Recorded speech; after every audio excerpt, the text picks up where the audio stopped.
সবাইকে জানাই সুপ্রভাত। সকাল সকাল লেবু মধুর জল খেয়ে আজকের দিনটা শুরু করলাম। তারপর এক কাপ চা নিয়ে বসে পড়লাম স্টুডেন্টদেরকে পড়াতে, আর ওদেরকে পড়িয়ে টড়িয়ে নিয়ে খেয়ে নিলাম একটু ওটসের খিচুড়ি, মা বানিয়ে দিয়েছিল।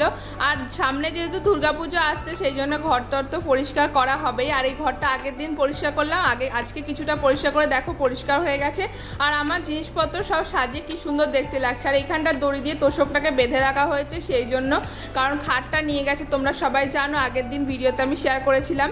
তো যাই হোক, তারপর চান টান করতে অনেকটাই বেলা হয়ে গেছিলো।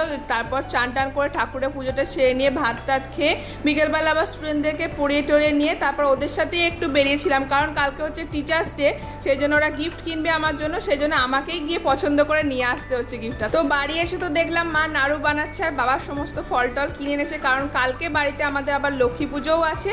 রাত্রে রুটি তরকারি খেয়ে নিলাম। ভিডিওটা কেমন লাগলো জানিও। Okay bye.